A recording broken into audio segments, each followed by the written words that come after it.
Eddie Brown's excited from the Union Tribune here with some storylines going into the new season. Eddie, good morning. Good to see you, my friend. Good morning. I stressed San Diego Charger because he is a San Diego Charger, although yesterday the Bolter, they had the 85 printed on a hat, right, and then the big LA in the front. Like, Doesn't fit right.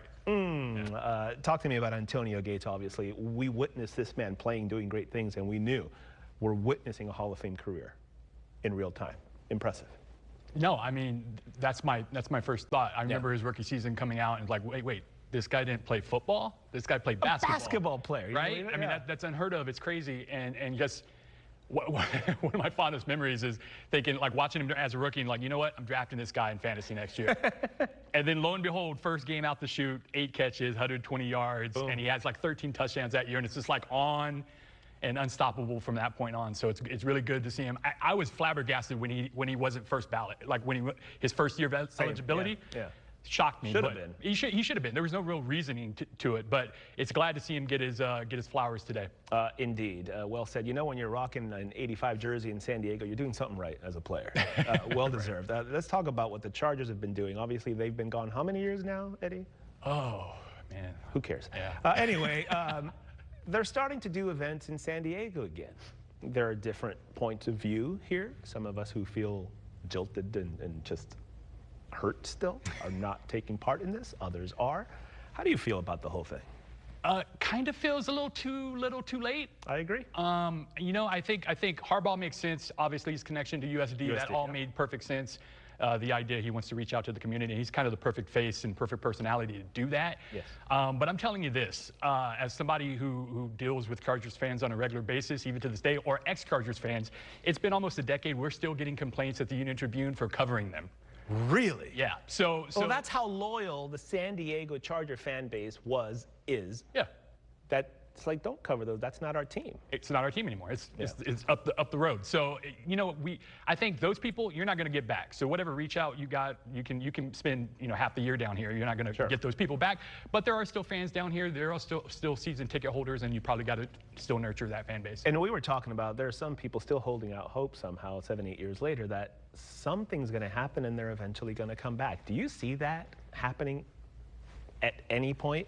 I mean, not with Spanos, not with the current ownership group. I could see this maybe down the road if they end up selling the team. I could see that situation maybe a decade or so from now, but it's not going to be anytime soon. I wouldn't be holding my breath, but it wouldn't be the first time, right, in the NFL that a team has left and then went back. So.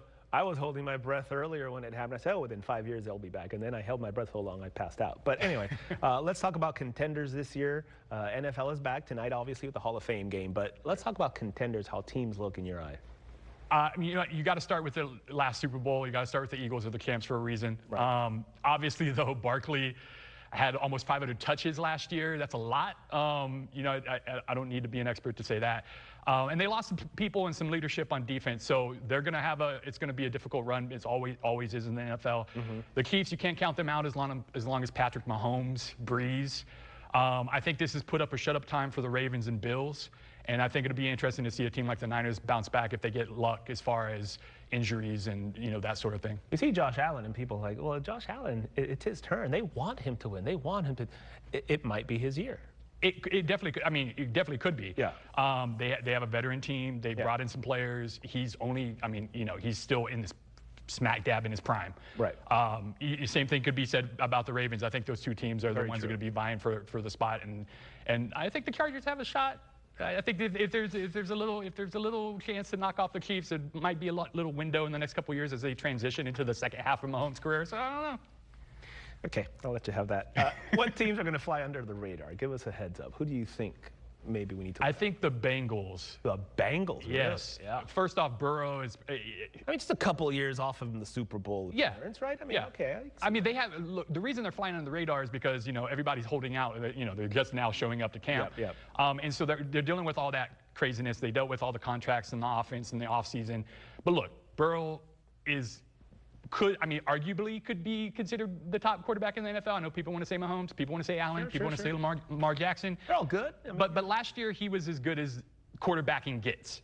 And so their defense was atrocious. If their defense is slightly less atrocious, then they probably win 10, 11 games last year, and they're in the playoffs, and you never know when you have a quarterback like Burrow. That's the goal for all of us. Let's just be less atrocious. Just a little. And we'll all survive in this day and age. Are there any new rules that fans need to know for this upcoming season? I think the biggest one is the little tweak they made to the dynamic kickoff. I mean, last year. I was going to mention that. I was so confused.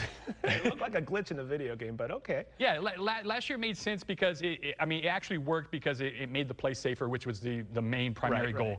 I think the small change they made this year is a little bit more punitive. Touchbacks go to 35, I think, instead of the 30 or 25. And so they're hoping that this promotes, more returns, more exciting plays. Yeah. And if it does that, then I think it's going to benefit the NFL. What players do we need to draft for fantasy football? This is your area of expertise. I mean, who do we look out for? People got to make those teams. And Right. And it's coming up, too. Up, yeah. You know what? Bijan Robinson is one of my favorites this year. I wouldn't argue against taking him #1 overall. Really? Yeah, I wouldn't. He's 23. Right. Last year, he put up, in his second year, he put up about 1,900 total yards and 15 touchdowns. Yep. And the team struggled. I think they've gotten better. They have a quarterback, a bona fide quarterback in Penix who's growing. Yeah.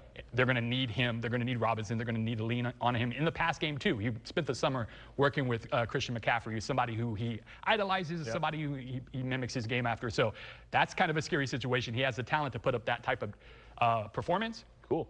I think somebody like Brian Thomas Jr. in Jacksonville, everybody was really shocked that the Jaguars traded up for Travis Hunter in the draft.